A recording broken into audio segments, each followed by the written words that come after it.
अगर आपको हमारी कहानियाँ पसंद आती हैं तो लाइक और शेयर जरूर करें और अपनी राय हमें कमेंट्स में बताएं। अगर आप चैनल पर नए हैं तो सब्सक्राइब करना न भूलें ताकि आपको मिलती रहे हमारी हर नई कहानी की लेटेस्ट अपडेट। और हाँ, हमारे टेलीग्राम चैनल से जुड़ना न भूलें, लिंक आपको डिस्क्रिप्शन में मिल जाएगा। आरएसवर्स, जहां हर कहानी है एक नई दुनिया। एपिसोड 176। ईशांत, जिसके चेहरे पर यकीन न होने की भावना साफ झलक रही थी, ने अपनी मूर्ति की ओर देखने के लिए सिर झुकाया। हालांकि पिछले कुछ सालों से जब उनके पिता एकांतवास में गए थे, उनका सारा ध्यान बिजनेस पर था और उनकी ताकत कम हो गई थी, फिर भी वो एक असली इन स्ट्रेंथ पास्ट मास्टर थे। वास्तव में शिवम भी थोड़ा हैरान था।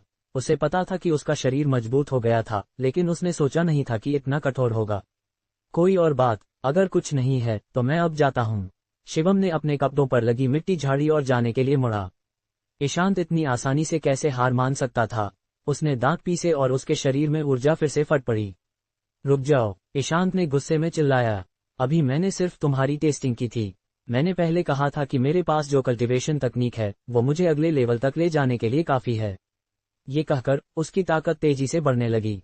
ऐसा लग रहा था जैसे उसने कोई खास कल्टीवेशन तकनीक इस्तेमाल की हो। इससे शिवम हैरान रह गया। उसने सिर हिलाया और कहा, ये तो काफी प्रभावशाली लगता है। हालांकि ये एक तारीफ थी, लेकिन ईशांत के लिए ये बेइज्जती से कम नहीं थी। तुम्हारी हिम्मत कैसे हुई मुझे छोटा समझने की? तुम अपनी मौत को बुला रहे हो। ईशांत ने अचानक शिवम की ओर एक जोरदार मुक्का मारा। सेंटली बॉडी तकनीक, शिवम ने धीरे से बुदबुदाया। तुरंत उसके शरीर के चारों ओर एक हल्की रोशनी चमकने लगी। खनक, इस मुक्के के नीचे शिवम ने फिर भी कोई जवाबी हमला नहीं किया और उसे सह लिया। और वो जरा भी नहीं हिला। सेंटली बॉडी तकनीक के बढ़ावे के साथ मुझे नहीं पता मेरा शरीर कितना मजबूत होगा। शिवम ने उत्साह से अपनी छाती की ओर देखा। ईशांत का चेहरा राख की तरह हो गया और उसका चेहरा अविश्वास से भरा था। ये कैसे संभव है? ये कैसे संभव है? ईशांत हैरान था। वो जैसे पागल हो गया और शिवम पर पागलों की तरह मुक्के मारने लगा। शिवम ने हालांकि अपनी आंखें बंद कर लीं, हाथ पीछे किए और ईशांत को अपने शरीर पर मुक्के मारने दिया। खट खट खट की आवाजें लगातार आती रहीं और शिवम का शरीर बार बार पीछे हटता रहा। लेकिन शिवम के शरीर को जरा भी नुकसान नहीं हुआ। लगता है अरोड़ा परिवार की विरासत वाली कल्टीवेशन तकनीक बस इतनी ही है, शिवम ने ठंडे मुस्कान के साथ कहा। ईशांत जोर जोर से हौंफ रहा था और उसकी नजरें शिवम पर टिकी थीं। उसके सीने में गुस्सा भड़क रहा था, लेकिन एक समझदार बिजनेसमैन होने के नाते वो जल्दी ही शांत हो गया।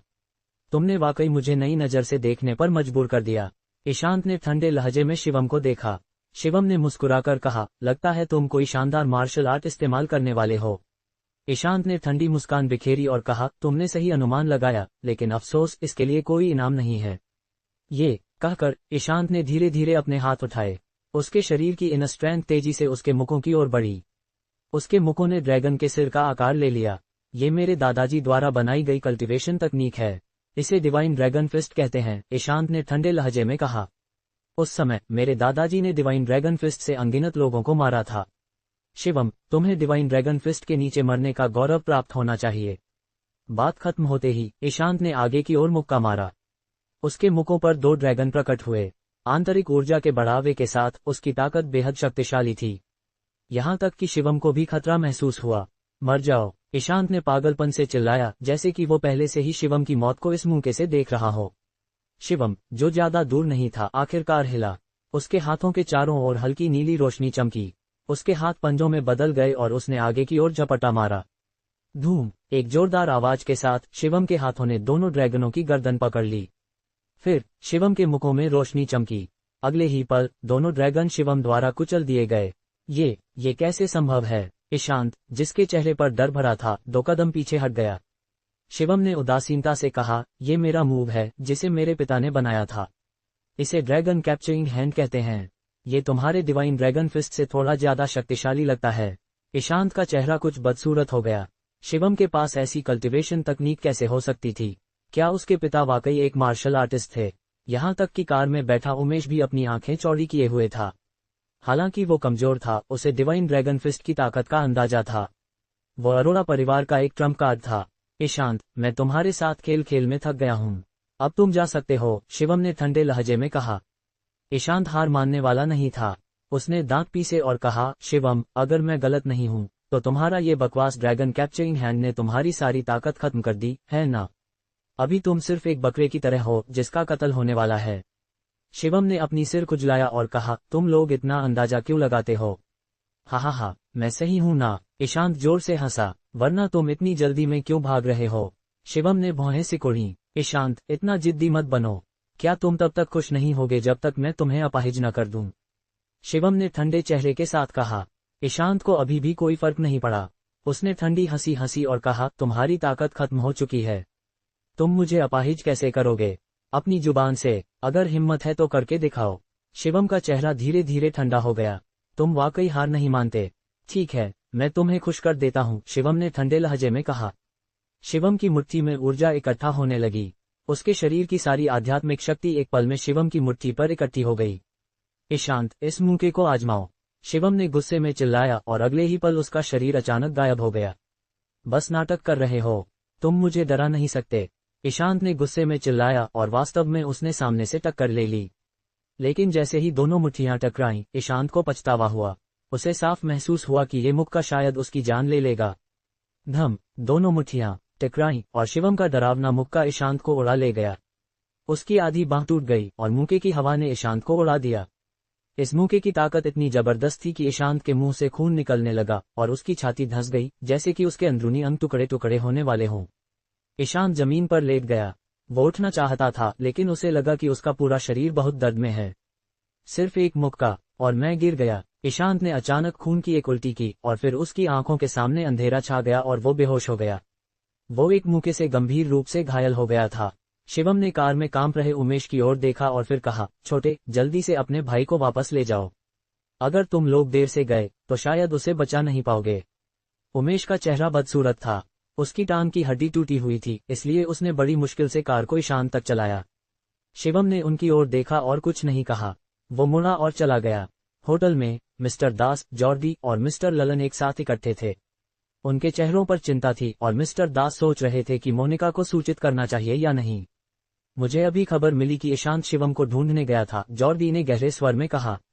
ईशांत के गुस्से को देखते हुए वो शिवम को कभी नहीं छोड़ेगा। सबसे जरूरी बात, ईशांत एक इन स्ट्रेंथ पास्ट मास्टर है और उसकी ताकत सांता से भी ऊपर है। मिस्टर दास का चेहरा और भी बदसूरत हो गया। वो खुद ईशांत से मिलने गए थे, इसलिए उन्हें ईशांत का रवैया अच्छे से पता था। और कई साल पहले ईशांत पहले ही पुणे में एक ताकतवर शख्स बन चुका था। उस समय शिवम अभी भी एक मामूली इंसान था। इस बार मुझे डर है कि शिवम का सामना वाकई एक कठिन प्रतिद्वंद्वी से हुआ है। मिस्टर दास ने आह भरी। जब सभी चिंतित थे तभी दरवाजा अचानक खुला। सभी ने मुड़कर देखा और पाया कि शिवम एक डिब्बा लिए हुए दरवाजे से अंदर आ रहा था। आप सब यहाँ क्यों हैं? शिवम ने मुस्कुराते हुए कहा।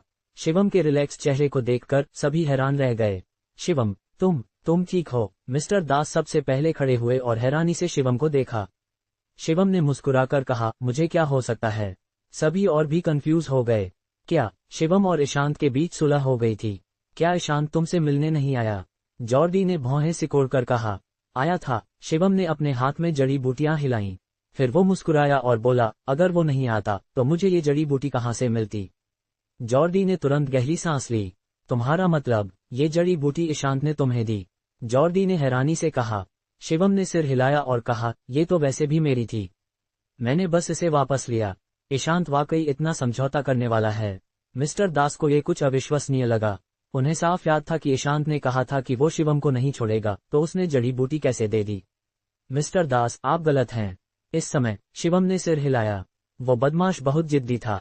अगर मैंने उसे सबक नहीं सिखाया होता तो वो मुझे जड़ी बूटी नहीं देता। शिवम ने ठंडी हंसी हंसी। सबक सिखाया? ये सुनकर सभी ने एक गहरी सांस ली। तुमने ईशांत के साथ क्या किया? मिस्टर दास ने जल्दी से पूछा।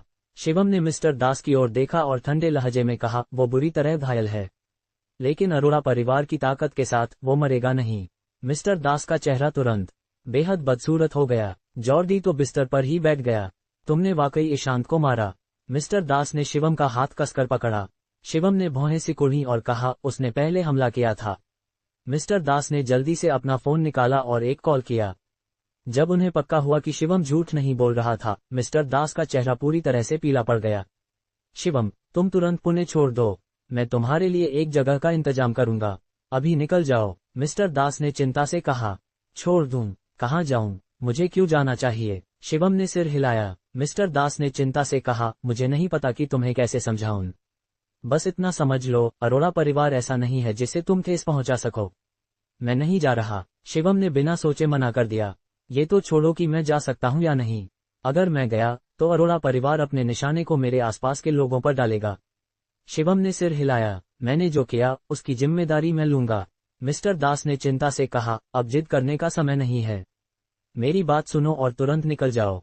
लेकिन शिवम ने जिद्दी तौर पर मना कर दिया। ईशांत के साथ लड़ाई के बाद शिवम ने कुछ समझा। कल्टिवेशन और मार्शल आर्ट की ताकत एक ही लेवल पर नहीं थी। हालांकि शिवम एक second level in strength master hands की तरह लगता था, उसे इन स्ट्रेंथ पास्ट मास्टर के सामने जरा भी दबाव महसूस नहीं हुआ। इसका मतलब था कि एक ही लेवल पर भी कल्टिवेशन और मार्शल आर्ट पूरी तरह से अलग लेवल पर थे। इसलिए शिवम को अरोड़ा परिवार से बिल्कुल डर नहीं था। मिस्टर दास, जॉर्डी, आपकी चिंता के लिए शुक्रिया, लेकिन आपको फिक्र करने की जरूरत नहीं है, शिवम ने कहा। अगर आपको लगता है कि मेरे कारण आप फंस सकते हैं तो आप जल्दी से मुझसे नाता तोड़ सकते हैं, शिवम ने मुस्कुराते हुए कहा। मिस्टर दास ने गुस्से से कहा, शिवम, तुम क्या बोल रहे हो? भले ही मैं अरोड़ा परिवार का कुछ नहीं बिगाड़ सकता, लेकिन अरोड़ा परिवार भी मेरा कुछ नहीं कर सकता। शिवम ने सोचा और सिर हिलाया। ये बात सही है। फिर शिवम ने जॉर्डी की ओर देखा। जॉर्डी, तुम मिस्टर दास से अलग हो। तुम एक बिजनेसमैन हो, तुम्हें कई बातों का ध्यान रखना पड़ता है। अगर तुम अब चले जाओ तो मैं तुम्हें दोष नहीं दूंगा, शिवम ने मुस्कुराते हुए कहा। जॉर्डी का चेहरा अंधेरा था और उसके मन में मिले जुले भाव थे। जैसा शिवम ने कहा, अगर अरोड़ा परिवार बदला लेना चाहेगा तो शिवम के करीबी लोग निश्चित रूप से फंसेंगे। लेकिन जॉर्डी इस समय बड़े चित्र के बारे में सोच रहा था। जब उसने पहली बार शिवम से मुलाकात की थी तब शिवम सिर्फ राजसैनी से थोड़ा ज्यादा मजबूत था। लेकिन इस छोटे से महीने में शिवम ने न केवल एक इन स्ट्रेंथ पास्ट मास्टर को हराया, बल्कि अरोड़ा परिवार के बड़े बेटे को भी आसानी से हरा दिया। विकास की ये गति सिर्फ डरावनी ही थी। अगर शिवम को और समय दिया गया तो अरोड़ा परिवार का जिक्र भी नहीं होगा। मैं नहीं जा रहा, जॉर्डी ने फैसला कर लिया। उसने शिवम को देखा और आधा मजाक आधा गंभीरता से कहा, अगर तुम भविष्य में अमीर बन गए तो मैं नहीं चाहता कि मुझे आज के फैसले पर पछतावा हो। शिवम ने आंखें घुमाईं और कहा, हो सकता है मैं कल ही मर जाऊं। फिर तुम्हारा दांव हार जाएगा, इसलिए तुम्हें ये सुनिश्चित करना होगा कि तुम जिंदा रहो। जॉर्डी हंसा और शिवम भी हंसा। फिर पहले प्लान के मुताबिक तुम आज रात मेरे साथ जड़ी बूटियां ढूंढने चलोगे, शिवम ने कहा। जॉर्डी ने सिर हिलाया और कहा, ठीक है, आज रात मिलते हैं। दूसरी ओर ईशांत को अरोड़ा परिवार के पास वापस भेज दिया गया। उसका शरीर चोटों से भरा था। उसकी पसलियां टूटी थीं और यहां तक कि उसके अंदरूनी अंग भी फट गए थे। जब मिस्टर करुण ने खून से लथपथ ईशांत को देखा तो उनका चेहरा बेहद ठंडा हो गया।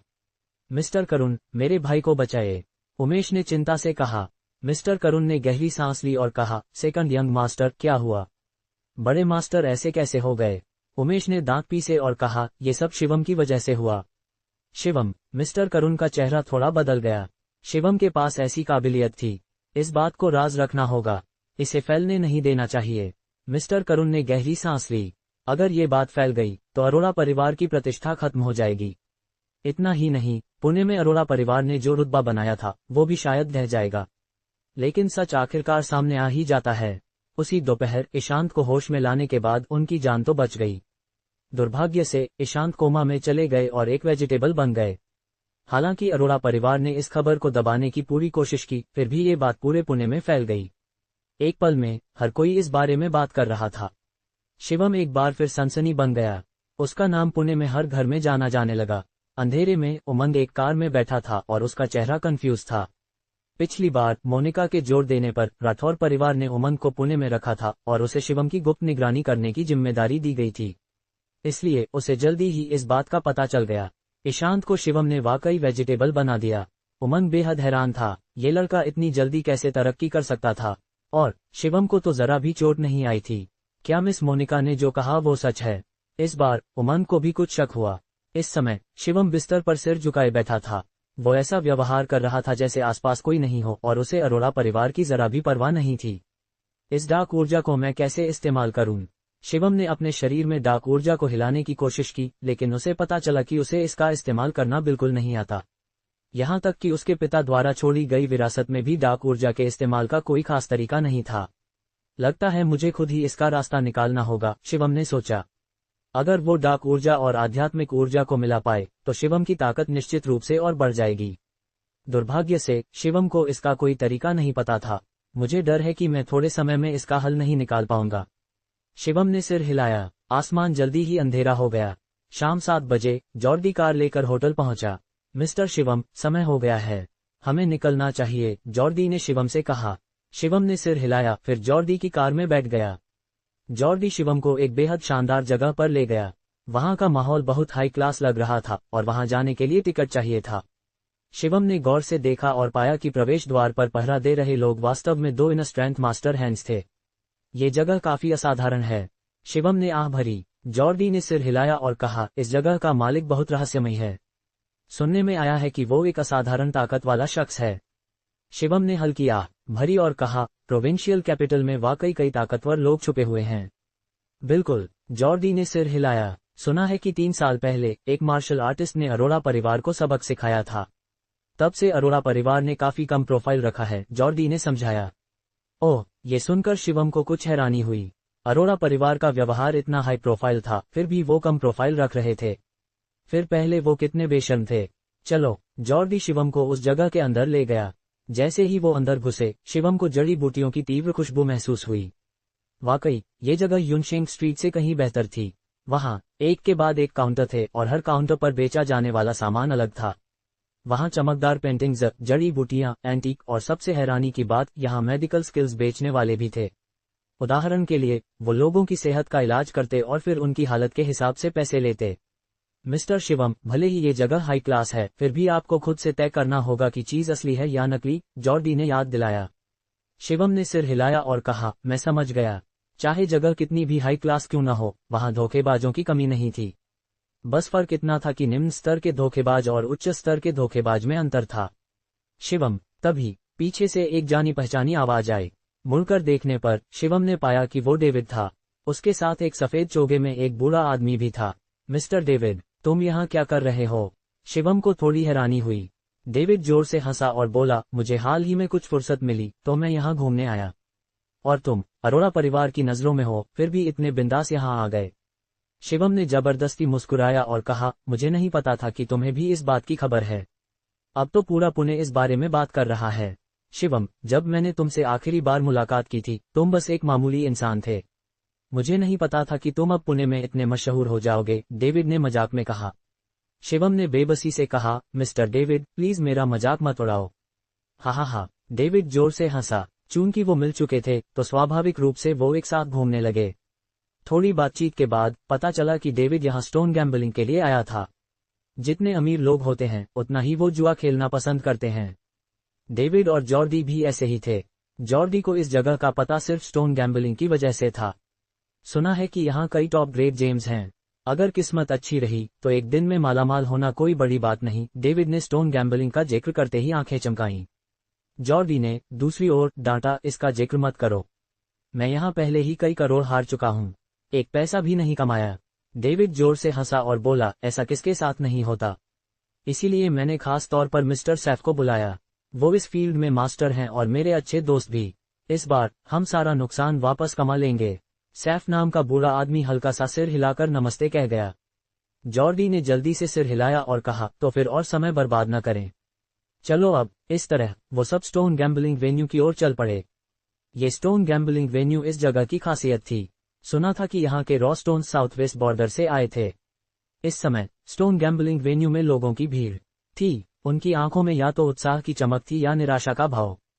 शिवम ने एक नजर डाली और हैरान हुआ कि यहाँ कई मार्शल आर्टिस्ट थे। उनमें से 3 लोग ऐसे थे जिन्हें शिवम बिल्कुल समझ नहीं पाया। ये जगह वाकई लो प्रोफाइल बड़े लोगों से भरी है। शिवम ने आह भरी। जॉर्डी और डेविड जल्दी ही वेन्यू में घुस गए। उनकी आंखों में इन पत्थरों को देखकर तीव्र उम्मीद थी। मिस्टर सैफ, प्लीज मेरे लिए देख लीजिए, डेविड ने विनम्रता से कहा। सैफ ने हाथ हिलाया और कहा, तुम खुद चुन लो, बाद में मैं देख लूंगा। ठीक है। डेविड और जॉर्डी तुरंत उत्साहित हो गए। उन्होंने इधर उधर से चुनकर 4-5 रॉ स्टोन्स खरीद लिए। मिस्टर सैफ, इन रॉ स्टोन्स की कीमत मुझे 3 करोड़ से ज्यादा पड़ी। प्लीज इन्हें देख लीजिए, डेविड ने उत्साह से कहा। सैफ ने उनकी ओर देखा और सिर हिलाया। ये सब कचरा हैं। डेविड, तुम्हारा टेस्ट बहुत खराब है। मेरे बारे में क्या? मिस्टर सैफ, प्लीज मेरे स्टोन्स देख लीजिए, जॉर्डी ने चिंता से कहा। मिस्टर सैफ ने जॉर्डी के हाथ में रॉ स्टोन देखा। कुछ देर बाद उसने सबसे छोटा वाला चुना। ये वाला हाई क्वालिटी का होना चाहिए, लेकिन इसकी कीमत वसूल नहीं होगी, सैफ ने कहा। डेविड और जॉर्डी को यकीन नहीं हुआ। हालांकि वो इस फील्ड में एक्सपर्ट नहीं थे, लेकिन उन्होंने कई सालों तक खेला था और कुछ अनुभव था। इसलिए उन्होंने सैफ की बात को नजरअंदाज किया और सभी रॉ स्टोन्स को कटवा दिया। दुर्भाग्य से सब कुछ वैसा ही था जैसा सैफ ने कहा था। सैफ ने जिसे चुना था उसके अलावा बाकी सब बेकार थे। मिस्टर सैफ वाकई तेज हैं। डेविड और जॉर्डी पूरी तरह से कायल हो गए। सैफ ने हाथ हिलाया और कहा, तुम्हारे जजमेंट के साथ मुझे डर है कि तुम कोई अच्छा रॉ स्टोन नहीं चुन पाओगे। ऐसा करो, मैं चुनता हूँ। तुम लोग पैसे दो और कमाई को 50-50 बांट लो। अगर नुकसान हुआ तो तुम लोग खुद डील कर लेना, सैफ ने कहा। कोई दिक्कत नहीं। जॉर्डी और डेविड ने बिना सोचे सहमति दे दी। उन्होंने सैफ के पीछे पीछे चलकर सिर्फ 40-50 मिनट में 2 करोड़ से ज्यादा कमा लिया। इससे जॉर्डी और डेविड सैफ से और भी ज्यादा प्रभावित हो गए। इस समय शिवम भी चुन रहा था। उसने अपना हाथ रॉ स्टोन पर रखा और उसे महसूस करने की कोशिश की। ये वाला। शिवम की आंखें चमकी और उसने एक बेहद बड़ा रॉ स्टोन चुना। हालांकि शिवम को नहीं पता था कि इसके अंदर क्या है, लेकिन वो साफ महसूस कर सकता था कि इसके अंदर तीव्र आध्यात्मिक ऊर्जा का उतार चढ़ाव था। ये स्टोन, जो कम से कम 500 पाउंड का था, बेहद विशाल था। ये बहुत आकर्षक था। शिवम ने स्टोन को थपथपाया और कुछ कहने ही वाला था कि डेविड दौड़कर आया और बोला, शिवम, इतना बड़ा स्टोन बहुत महंगा पड़ेगा। शिवम ने मुस्कुराकर कहा, कोई बात नहीं, बस इसके अंदर कुछ हो। ये देखकर डेविड ने सुझाव दिया, मिस्टर सैफ से इसे देखने को कहो। ओह, इसकी जरूरत नहीं है ना, शिवम ने भौहें सिकोड़कर कहा। वो रॉ स्टोन में आध्यात्मिक ऊर्जा महसूस कर सकता था, तो सैफ से देखने की क्या जरूरत थी। लेकिन शिवम डेविड को मना नहीं कर सका, इसलिए उसने सहमति दे दी। फिर डेविड सैफ को शिवम के पास ले आया। मिस्टर सैफ, इस रॉ स्टोन के बारे में आपका क्या ख्याल है? डेविड ने पूछा। सैफ आगे बढ़ा और रॉ स्टोन के सामने चारों ओर घूमा। फिर उसने अपना हाथ रॉ स्टोन पर रखा और उसे टटोलने लगा। कुछ मिनट बाद सैफ ने सिर हिलाया और कहा, यह एक कचरा स्टोन है। मैं सुझाव नहीं दूंगा कि तुम इसे खरीदो। शिवम, सुना तुमने, इसे मत खरीदो, डेविड ने जल्दी से कहा। शिवम ने विनम्रता से कहा, मिस्टर सैफ, मुझे ये रॉ स्टोन बहुत पसंद है। मुझे लगता है इसके अंदर जरूर कुछ है जो मैं चाहता हूँ। सैफ ने ठंडी हंसी हंसी। तुम नौसिखिए कुछ नहीं जानते, फिर भी बड़े स्टोन्स खरीदना पसंद करते हो। व्यापारी तुम जैसे लोगों को ठगते हैं। शिवम को कोई फर्क नहीं पड़ा। उसने मुस्कुराकर कुछ नहीं कहा। प्लीज इस रॉ स्टोन को काट दीजिए, शिवम ने स्टाफ की ओर चिल्लाकर कहा। जल्द ही एक बैज वाला आदमी शिवम के पास आया। सर, इस रॉ स्टोन की कीमत 32 करोड़ है। क्या आप वाकई इसे काटना चाहते हैं? स्टाफ ने कहा। 32 करोड़। डेविड का चेहरा बदल गया। वो जल्दी से बोला, शिवम, मुझे पता है तुम्हारे पास अब पैसे की कमी नहीं है, लेकिन पैसे को ऐसे नहीं उड़ाना चाहिए। चाहे कुछ निकले या न निकले, इसे वसूल करना मुश्किल होगा। और मिस्टर सैफ ने कहा कि ये एक बेकार स्टोन है। शिवम ने जिद्दी तौर पर कहा, मिस्टर डेविड, फिक्र मत करो, मुझे पता है मैं क्या कर रहा हूँ। लड़के, मैं तुम्हें सलाह देता हूँ कि इस रॉ स्टोन को मत खरीदो, सैफ ने ठंडे चेहरे के साथ कहा। शिवम ने फिर से माफी मांगी। मिस्टर सैफ, ऐसा नहीं है कि मुझे आप पर भरोसा नहीं है, लेकिन मुझे ये रॉ स्टोन वाकई बहुत पसंद है। ये सुनकर सैफ तुरंत चिल्लाया, तुम्हें बस मुझ पर भरोसा नहीं है। डेविड, क्या ये तुम्हारा दोस्त है? सैफ की प्रतिक्रिया ने शिवम की भौहें सिकोड़ दी। सैफ कुछ अजीब लग रहा था। भले ही शिवम उस पर भरोसा न करे, उसे इतना बड़ा रिएक्शन नहीं देना चाहिए था। आखिरकार उसे इस रॉ स्टोन के लिए पैसे नहीं देने थे। शिवम, मिस्टर सैफ तुम्हारे भले के लिए कह रहे हैं, इसे मत खरीदो, डेविड ने चिंता से कहा। शिवम ने उसकी बात पर ध्यान नहीं दिया। उसने चुपके से अपनी आध्यात्मिक शक्ति छोड़ी और सैफ को कवर कर लिया। थोड़े समय के संपर्क के बाद शिवम का चेहरा बदल गया। सैफ में एक बेहद डेमोनिक आंतरिक ऊर्जा थी। ये शख्स निश्चित रूप से कोई साधारण इंसान नहीं था। बस इसे काट दो, शिवम ने दृढ़ता से कहा। फिर शिवम ने अपनी बैंक कार्ड निकाली और स्टाफ को दे दी। सैफ का चेहरा थोड़ा ठंडा था और उसने ठंडे लहजे में कहा, लड़के, ये रॉ स्टोन कभी हरा नहीं होगा। अब भी देर नहीं हुई, तुम इसे छोड़ सकते हो। शिवम ने भौहें उठाई और लापरवाही से मुस्कुराया। मिस्टर सैफ, ऐसा मत कहो कि तुम खुद ये रॉ स्टोन चाहते हो। सैफ का चेहरा बदल गया और वो तुरंत चिल्लाया, तुम बकवास कर रहे हो। डेविड, क्या ये तुम्हारा दोस्त है? डेविड ने जल्दी से माफी मांगी। मिस्टर सैफ, मुझे वाकई खेद है। शिवम, वो मजाक कर रहा था। ये कहकर डेविड ने शिवम को चुप रहने का इशारा किया। लेकिन शिवम ने ठंडी हंसी हंसी और कहा, मिस्टर सैफ, मुझे ये रॉ स्टोन चाहिए। थोड़ी देर बाद स्टाफ वापस आया। वो विनम्रता से बोला, सॉरी, ये रॉ स्टोन बहुत बड़ा है। हमें प्रोफेशनल टूल्स की जरूरत है, प्लीज थोड़ा इंतजार करें। जरूरत नहीं, शिवम ने सिर हिलाया। उसकी मुट्ठी में आध्यात्मिक ऊर्जा इकट्ठी हुई और फिर उसने रॉ स्टोन पर जोर से प्रहार किया। धूम! रॉ स्टोन तुरंत टुकड़े टुकड़े हो गया। आसपास के लोग हैरान रह गए। एक मुक्के से पत्थर को तोड़ दिया। क्या ये कोई फिल्म थी? ये लड़का कौन है? इसके पास ऐसी ताकत है। ये तो शिवम लगता है। क्या ये वही शिवम है जिसने यंग मास्टर ईशांत को वेजिटेबल बना दिया? इस नाम के जिक्र पर आसपास के लोगों के चेहरे अचानक पीले पड़ गए। डर था कि कहीं उन्हें शिवम का साथी न समझ लिया जाए, इसलिए अनगिनत लोग जल्दी से पीछे हट गए। शिवम ने उनकी परवाह नहीं की। वो बस रॉ स्टोन को ठंडी नजरों से देख रहा था। रॉ स्टोन टूटने से धूल की लहरें उठीं। सभी की नजरें रॉ स्टोन पर टिकी थीं। जैसे ही धूल धीरे धीरे बैठी, उन्होंने देखा कि मलबे में एक हरी तलवार शांति से पड़ी थी। वाकई में कुछ है। शिवम की आंखें चमक उठीं। वो जल्दी से आगे बढ़ा और तलवार को पकड़ लिया। जैसे ही उसने उसे पकड़ा, शिवम ने महसूस किया कि तलवार की आध्यात्मिक ऊर्जा उसके शरीर की आध्यात्मिक ऊर्जा के साथ सनाद रही थी। उस पल में तलवार जैसे शिवम का दाहिना हाथ बन गई थी। एक परिचित एहसास उमड़ आया। ये निश्चित रूप से कोई साधारण तलवार नहीं है। शिवम ने हल्के से तलवार को एक ओर लहराया और तुरंत एक जोरदार धमाका हुआ। पास का विशाल पत्थर दो हिस्सों में कट गया। सबसे जरूरी बात, शिवम ने अपनी आध्यात्मिक शक्ति का बिल्कुल इस्तेमाल नहीं किया था। ये पूरी तरह से तलवार की ताकत थी। ये वाकई एक खजाना है। शिवम थोड़ा उत्साहित हो गया। इस बीच दूर खड़ा सैफ ठंडे चेहरे के साथ था और उसकी आंखों में एक खतरनाक चमक थी। ये तलवार कैसी है? कोई इसे परखना चाहेगा। शायद ये कोई एंटीक है। शिवम वाकई किस्मत वाला है। किस्मत का क्या फायदा? अरोड़ा परिवार को ठेस पहुंचाने के बाद उसकी उम्र अब ज्यादा नहीं बची। डेविड और जॉर्डी भी हैरान रह गए। शिवम, मुझे नहीं पता था कि तुम्हें स्टोन गैम्बलिंग भी आता है। डेविड ने हैरानी से कहा। शिवम ने मुस्कुराया और कुछ नहीं बोला। उसने तलवार को रख लिया और मुस्कुराते हुए कहा, मिस्टर सैफ, लगता है आप जो बोले वो सही नहीं था। सैफ ने ठंडी हंसी हंसी और कहा, भले ही ये तलवार बुरी नहीं है, लेकिन तुम्हारे लिए ये शायद अच्छी चीज न हो। शिवम ने मुस्कुराकर कहा, अगर कोई इसे चुराने के लिए मुझे मारना चाहे तो मैं उसका इंतजार करूंगा। सैफ ने हल्का सा हंसा और कुछ नहीं बोला। डेविड कंफ्यूज था। उसने भौहें सिकोड़कर कहा, शिवम, इसका मतलब क्या है? शिवम ने डेविड की ओर देखा और कहा, मिस्टर डेविड, सैफ और तुम्हारा रिश्ता क्या है? क्या तुम वाकई दोस्त हो? डेविड ने सिर हिलाया और कहा, हाँ, हम कई सालों से एक दूसरे को जानते हैं। क्या हुआ? शिवम ने भौहें सिकोड़ी और धीरे से कहा, ऐसा नहीं होना चाहिए। क्या हुआ? डेविड ने हैरानी से पूछा। शिवम चुप रहा, फिर बोला, मिस्टर डेविड, सैफ मुझे मारना चाहता है। डेविड ठिठक गया, फिर मुस्कुराया और बोला, शिवम, तुम क्या बोल रहे हो? सैफ और मैं सालों से दोस्त हैं और उसे तो मुर्गी मारने की भी हिम्मत नहीं है। वो तुम्हें कैसे मार सकता है? शिवम को नहीं पता था कि इसे कैसे समझाए, लेकिन वो साफ महसूस कर सकता था कि सैफ में उसके प्रति हत्या की नीयत थी। ठीक है, शायद तुम हाल ही में ज्यादा परेशान हो। ज्यादा चिंता मत करो। डेविड ने शिवम के कंधे पर थपथपाया।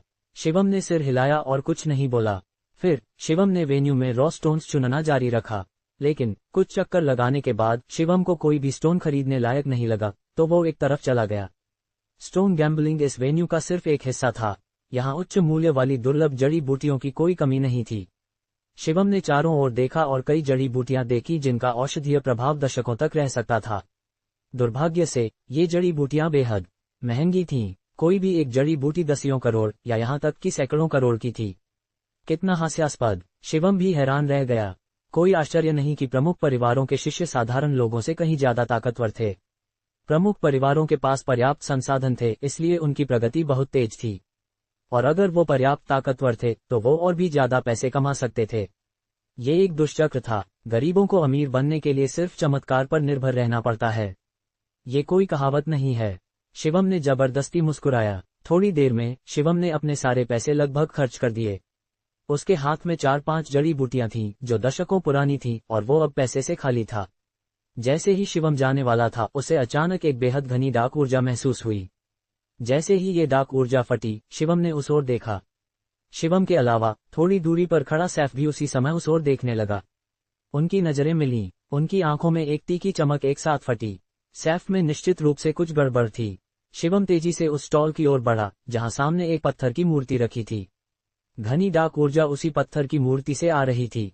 शिवम ने पत्थर की मूर्ति की ओर इशारा किया और कहा, सर, इसकी कीमत कितनी है? मालिक ने सिर भी नहीं उठाया और बोला, 20 करोड़ और कोई मोलभाव नहीं। सर, क्या ये कीमत थोड़ी ज्यादा नहीं है? शिवम ने भौहें सिकोड़कर कहा, अगर पत्थर की मूर्ति आध्यात्मिक ऊर्जा से घिरी होती तो एक कीमत समझ में आती। अगर ये डार्क ऊर्जा थी तो इसका दायरा बहुत छोटा था। साधारण लोग डार्क ऊर्जा से प्लेग की तरह बचते थे, तो कोई इसे इतनी ऊंची कीमत पर क्यों खरीदेगा? खरीदना है या नहीं, तुम्हारी मर्जी। ये मेरे परिवार का वारिस है। अगर कोई हादसा न हुआ होता तो मैं इसे कितना भी ऑफर मिले नहीं बेचता, मालिक ने ठंडी हंसी हंसी। अगर तुम्हारे पास पैसे नहीं हैं तो दूसरों को ऊंची कीमत पर बेचने का दोष मत दो। इस समय सैफ पास से आया। वो शिवम के बगल में खड़ा हुआ और उदासीनता से बोला, सर मैं 20 करोड़ दूंगा। शिवम ने हल्का सा भौहें सिकोड़ी। उसने मालिक की ओर देखा और गंभीर आवाज में कहा, सर मुझे 1 घंटा दीजिए, मैं पैसे लेकर आता हूँ। मेरे पास तुम्हारे लिए इंतजार करने का समय नहीं है। मालिक ने बिना हिचक हाथ हिलाया। उसने सैफ की ओर देखा और कहा, पैसे देने के बाद ये चीज तुम्हारी। कोई दिक्कत नहीं। सैफ ने लापरवाही से मुस्कुराया। उसने हथेली पलटी और एक बैंक कार्ड उसके हाथ में आ गया। शिवम ने जल्दी से कहा, मैं 25 करोड़ दे सकता हूँ।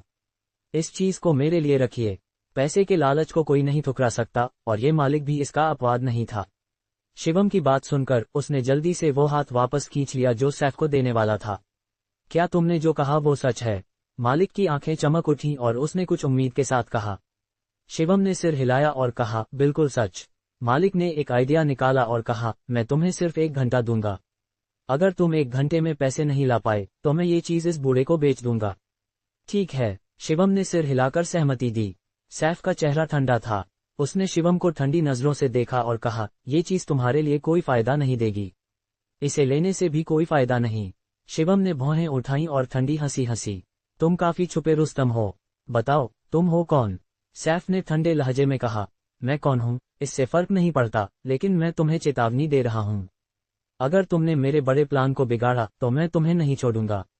सच में? फिर मैं इंतजार करता हूँ, शिवम ने ठंडे लहजे में कहा। ये कहकर शिवम मुड़ा और डेविड और जॉर्डी की ओर चला गया। तुम दोनों मुझे कुछ पैसे उधार दो, मैं कुछ दिनों में लौटा दूंगा। शिवम ने कुछ मुश्किल से कहा। कितने चाहिए? जॉर्डी ने पूछा। शिवम ने 3 उंगलियां उठाईं और कहा, 30 करोड़। ये नंबर सुनकर जॉर्डी ने जीभ निकाली। पास में खड़ा डेविड भी सिर हिलाने लगा।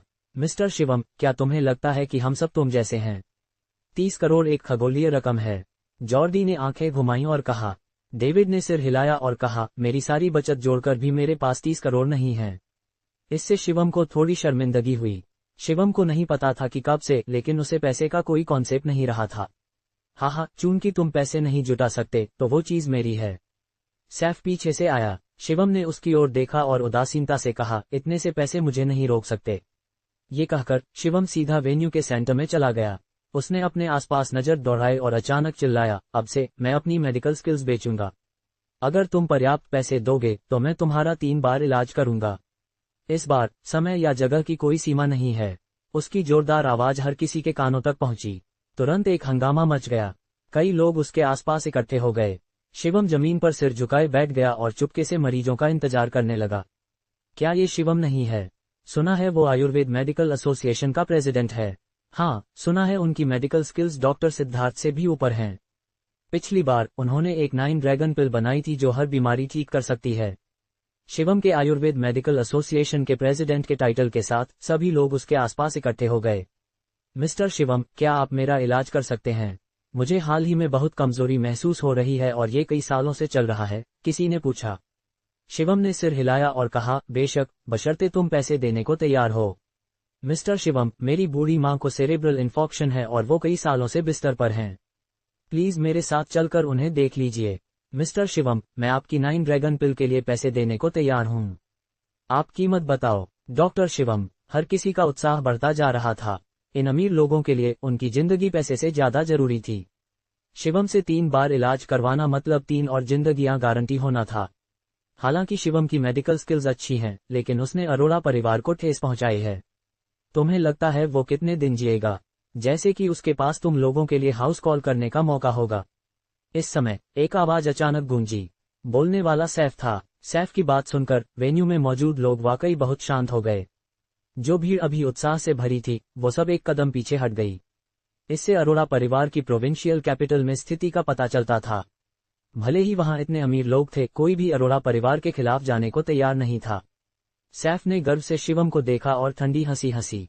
शिवम, तुम्हारे पास और क्या चाल है? शिवम ने भौहें सिकुड़ी। उसे वाकई कोई आइडिया नहीं सूझ रहा था। उसने भीड़ की ओर देखा, लेकिन कोई भी शिवम की आंखों से आंखें मिलाने को तैयार नहीं था। शिवम ने गहरी सांस ली और भौहें सिकुड़ी। क्या मुझे ऐसे ही हार मान लेनी चाहिए, या लोगों को मारकर सामान छीन लेना चाहिए? शिवम ने कभी नहीं सोचा था कि वो ऐसा इंसान होगा जो लोगों को मारकर उनका सामान छीनेगा। खैर, समय लगभग खत्म हो गया। सैफ ने अपनी घड़ी देखी। फिर वो गर्व से बोला, वो चीज मेरी है। ये कहकर सैफ पत्थर की मूर्ति की ओर बढ़ा। शिवम ने कुछ नहीं कहा। उसने अपनी मुट्ठियां भींच लीं, जैसे कि वो इसे स्वीकार करने को तैयार नहीं था। तभी शिवम का फोन अचानक बजा। उसने फोन उठाया और स्क्रीन पर एक टेक्स्ट मैसेज देखा। प्रिय यूजर, आपके 4x कार्ड XX में 500 करोड़ की राशि जमा हुई है। आपका बैलेंस 520 करोड़ है।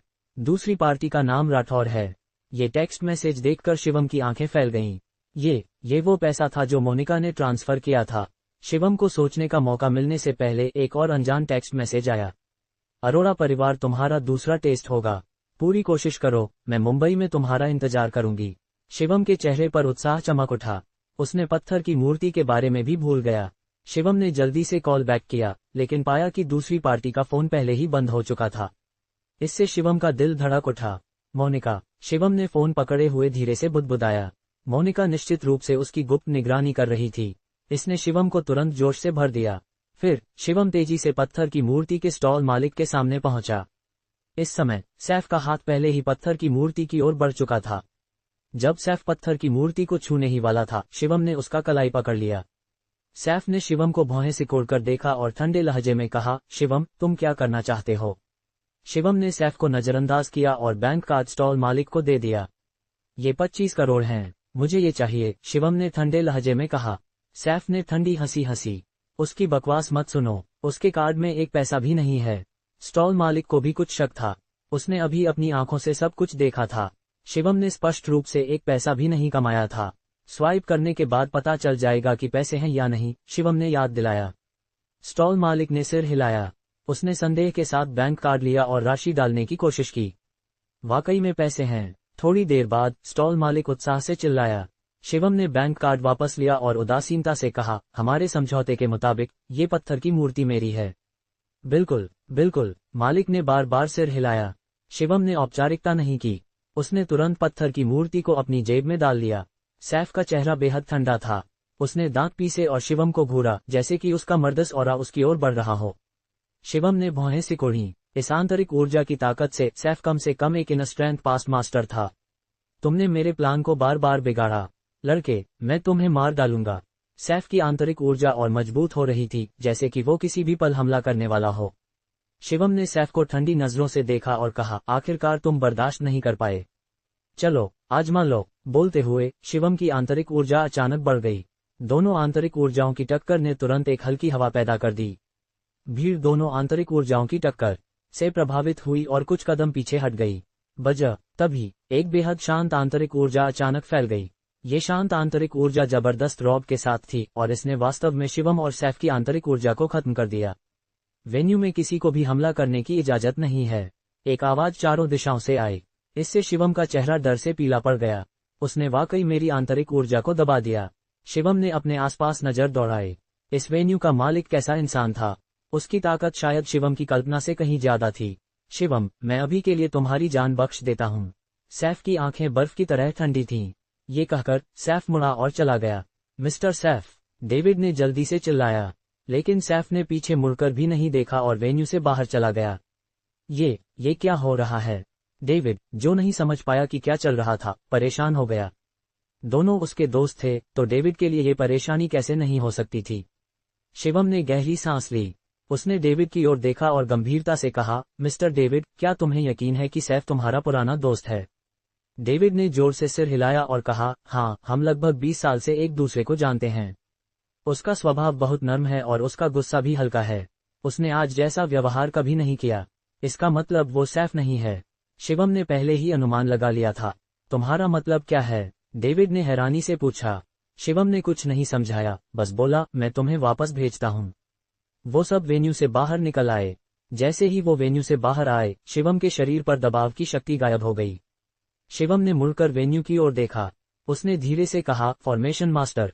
एक मार्शल आर्टिस्ट की आंतरिक शक्ति और आध्यात्मिक शक्ति को आसानी से दबाने के लिए सिर्फ एक ही संभावना थी, वो ये कि यहाँ किसी तरह का विशाल फॉर्मेशन सेट किया गया था। कितना आश्चर्यजनक, शिवम ने आह भरी। जैसे जैसे वो ज्यादा से ज्यादा चीजों का अनुभव कर रहा था, शिवम की दुनिया की समझ भी चुपके से बदल रही थी।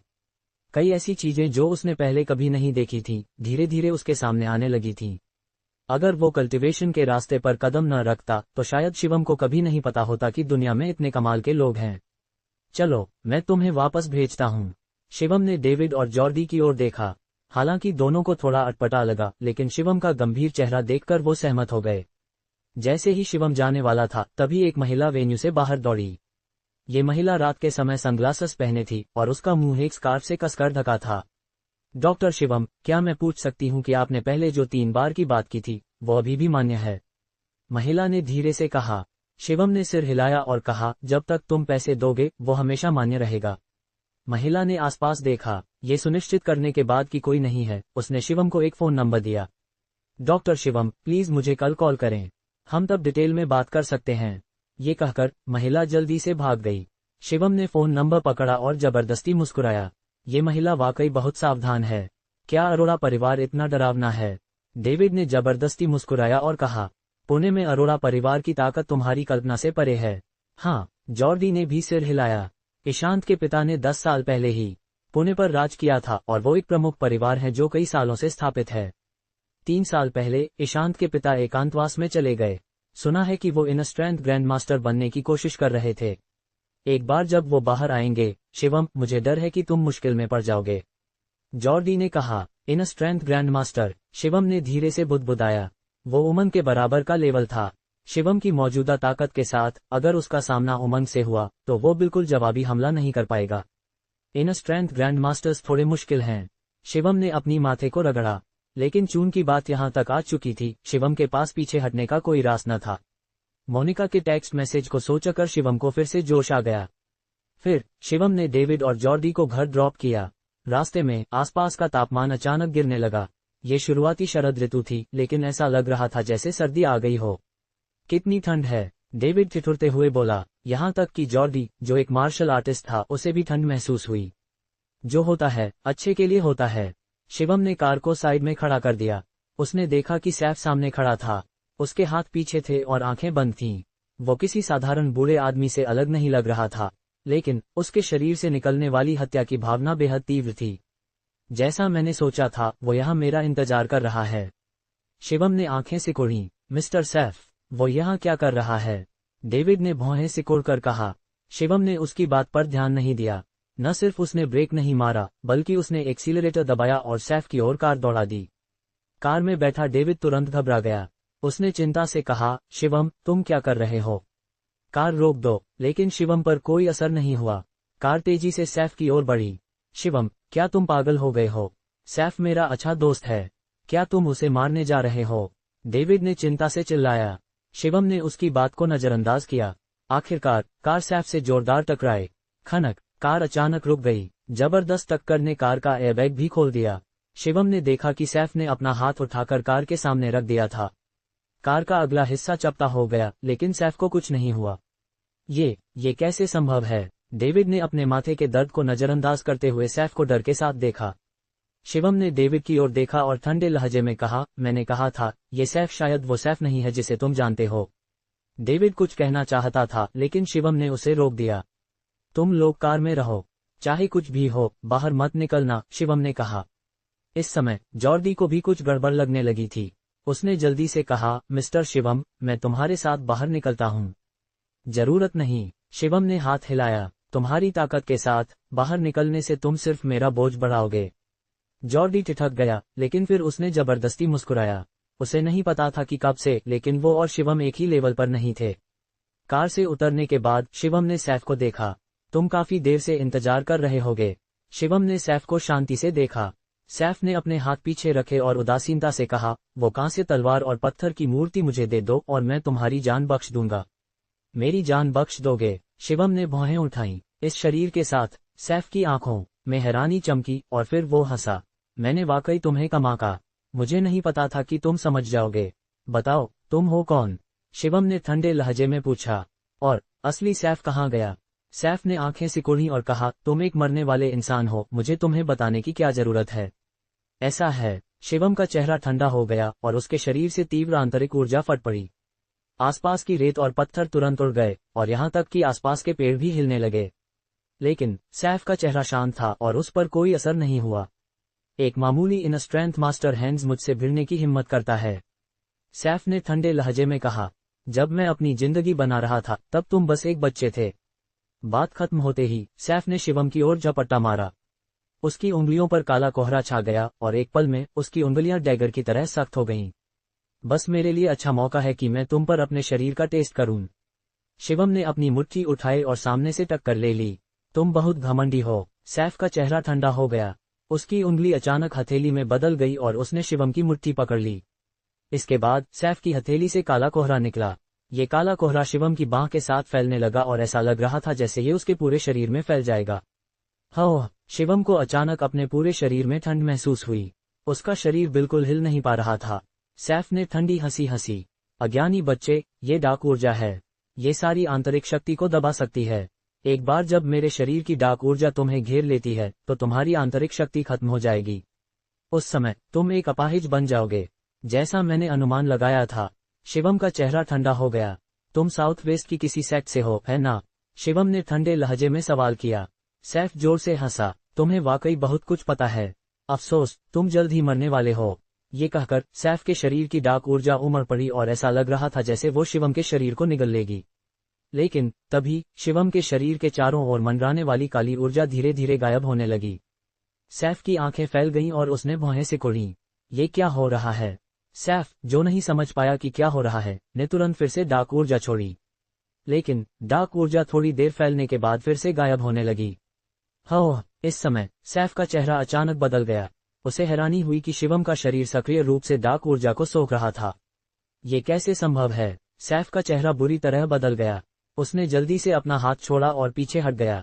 शिवम के आसपास की डार्क ऊर्जा धीरे धीरे गायब हो गई और पूरी तरह से शिवम के शरीर में समा गई।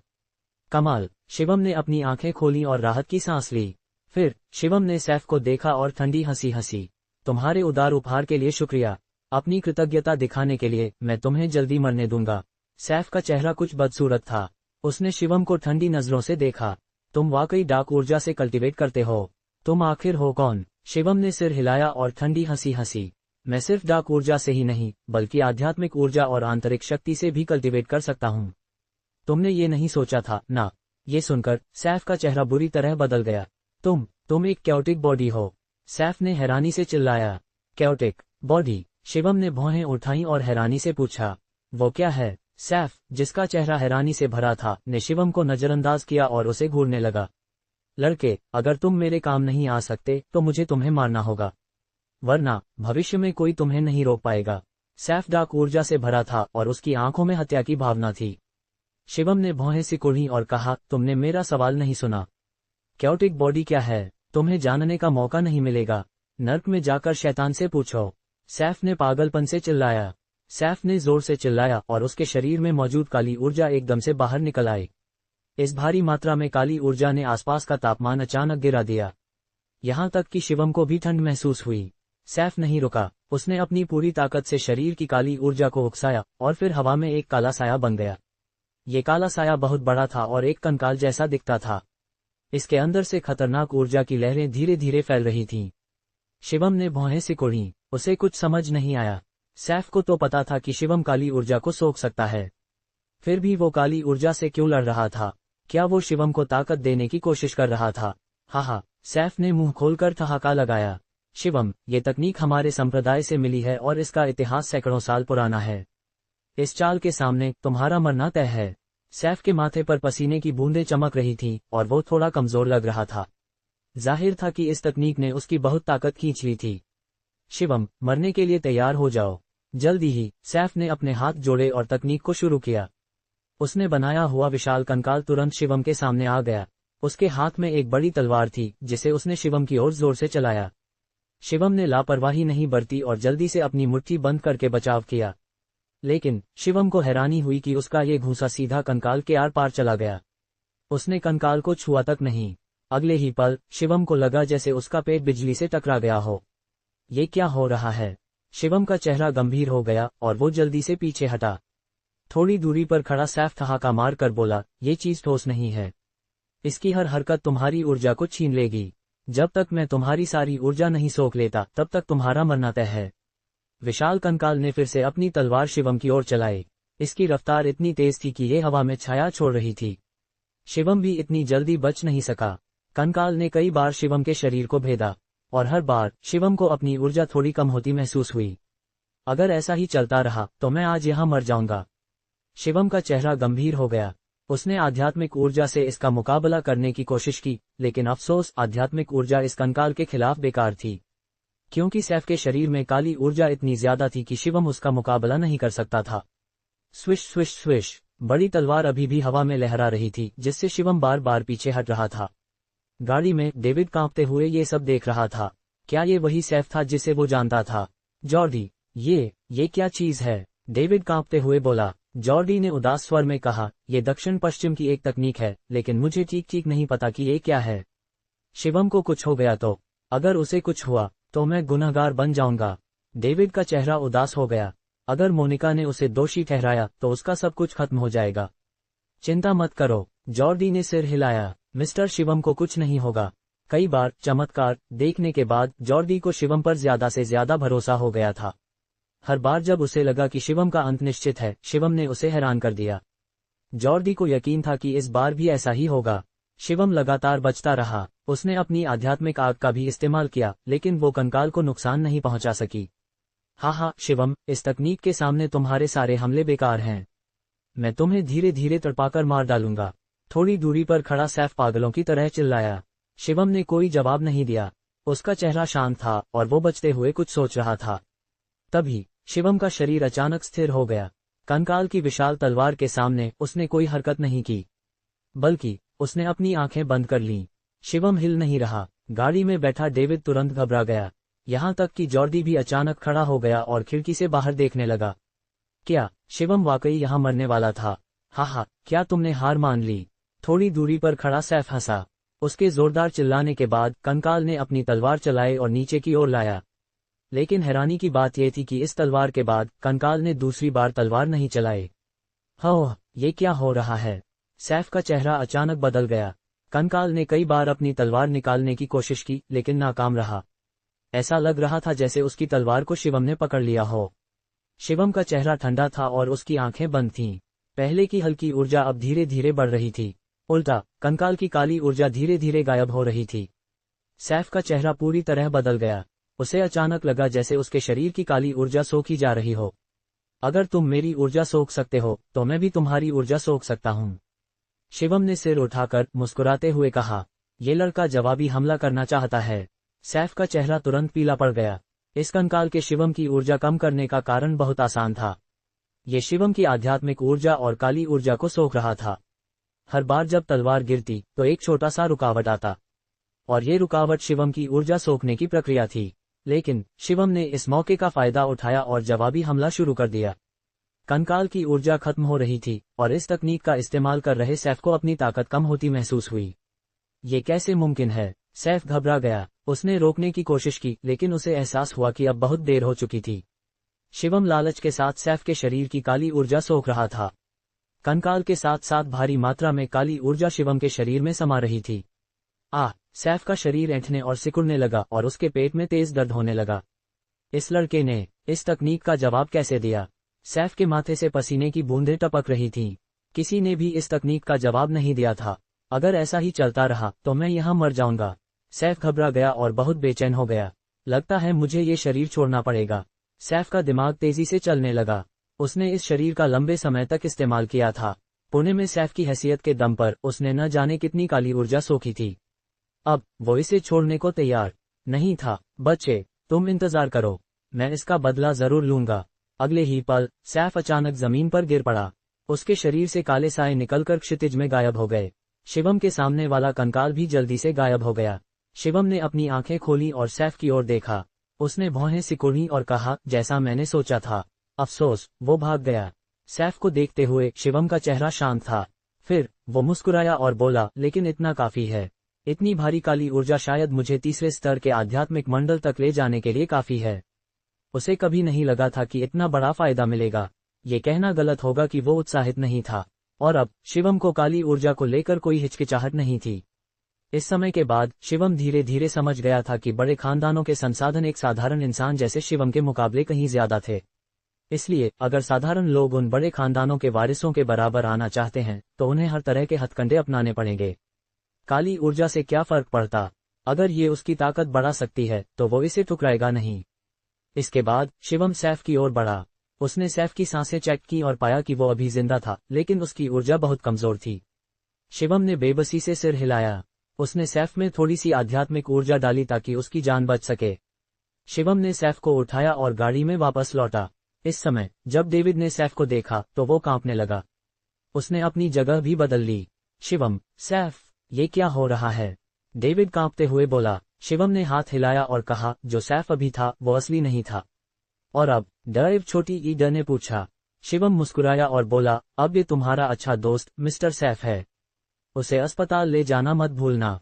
डेविड ने ऐसी बात पहले कभी नहीं सुनी थी, इसलिए वो कंफ्यूज हो गया। मैं तुम्हें घर छोड़ देता हूँ। शिवम ने डेविड को और समझाने की कोशिश नहीं की। उसने तुरंत गाड़ी डेविड के घर की ओर चलाई। डेविड को छोड़ने के बाद शिवम ने जॉर्डी को घर छोड़ा। मिस्टर शिवम, मैं खुद घर चला जाऊंगा, जॉर्डी ने विनम्रता से कहा। शिवम ने सिर हिलाया और बोला, नहीं, मुझे तुमसे कुछ पूछना है। जॉर्डी ने तुरंत पूछा, मिस्टर शिवम, जो भी कहना हो बस कह दो। इन कुछ घटनाओं के बाद जॉर्डी शिवम की इतनी तारीफ करने लगा था कि वो उसका फैन बन गया था।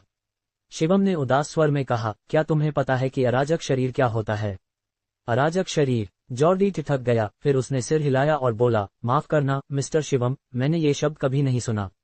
शिवम चुप हो गया। लगता था कि ये तथाकथित अराजक शरीर कोई ऐसी चीज नहीं थी जो आम मार्शल आर्टिस्ट जानते हों।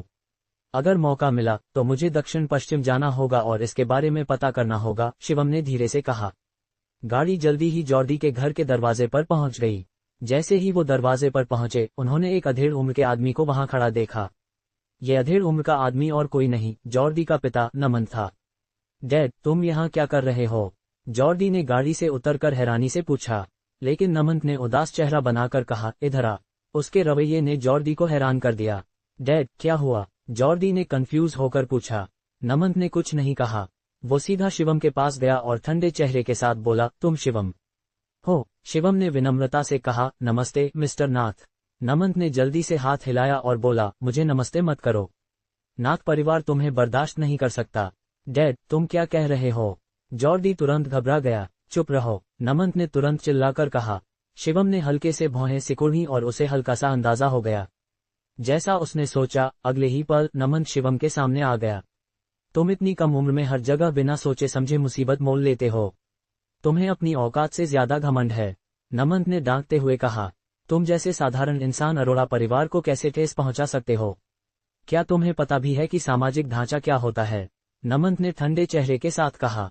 ये शब्द सुनते ही शिवम का चेहरा धीरे धीरे ठंडा हो गया। मिस्टर नाथ, क्या तुम मुझे डांट रहे हो? शिवम ने ठंडे स्वर में कहा। मिस्टर शिवम, मेरे पिता का ऐसा मतलब नहीं था। जॉर्डी ने जल्दी से बीच बचाव करने की कोशिश की। नमंत पर इसका कोई असर नहीं हुआ। उसने ठंडे स्वर में कहा, मैं तुम्हें एक बात बता देता हूँ। इस युग में व्यक्तिगत काबिलियत सबसे जरूरी नहीं होती। मैंने कई जीनियस देखे हैं, आखिर में वो सब बड़े खानदानों के लिए काम करते हैं। ज्यादा घमंड करना अच्छी बात नहीं है।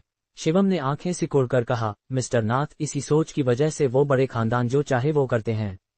मैं तुमसे अलग हूँ। मेरी नज़र में हर किसी को अन्याय का सवाल उठाने और उसका विरोध करने का हक और हिम्मत होनी चाहिए। मैं जिंदगी भर गुलाम नहीं बनना चाहता। शिवम के शब्द सुनकर नमंत बार बार ठहाका मारने लगा। तुम्हारी ऐसी सोच का सिर्फ एक ही नतीजा है, वो है जवानी में मर जाना। शिवम अभी कुछ और कहना चाहता था, लेकिन नमंत ने उसे रोक दिया। शिवम, कृपया जॉर्डी से आगे कोई संपर्क मत रखना। डैड, तुम क्या कह रहे हो? जॉर्डी का चेहरा तुरंत चिंता से भर गया। शिवम मुस्कुराया और बोला, ठीक है, समझ गया। ये कहकर शिवम मुड़ा और चला गया। थोड़ी देर बाद जॉर्डी का फोन आया। उसने फोन पर बार बार माफी मांगी। मिस्टर शिवम, मुझे बहुत खेद है। मेरे पिताजी का ऐसा मतलब नहीं था। तुम कोई सफाई देने की जरूरत नहीं। मैं तुम्हें दोषी नहीं मानता, शिवम ने जॉर्डी की बात काटते हुए कहा। तुम्हारे पिताजी तुम्हारे भले के लिए ऐसा कर रहे हैं। अगले कुछ दिन घर पर ही रहना। ये कहकर शिवम ने फोन काट दिया। नमंत के रवैये से शिवम को कोई हैरानी नहीं हुई। उसकी उम्र और हैसियत के हिसाब से उसका हर कदम बर्फ पर चलने जैसा था। जरा सी लापरवाही से सब कुछ खत्म हो सकता था।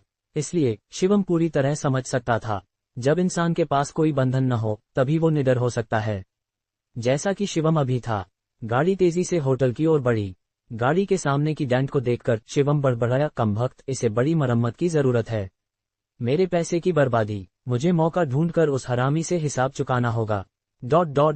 अगले दिन शिवम के पत्थरों पर सट्टा लगाने की खबर तेजी से फैल गई। देखते ही देखते पुणे में अफवाहें फैलने लगीं। शिवम ने अरोड़ा परिवार के बड़े बेटे को इतना मारा, फिर भी कुछ नहीं हुआ।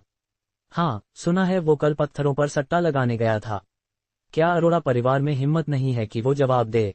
छी, अरोड़ा परिवार ने पिछले कुछ सालों में कुछ किया ही नहीं।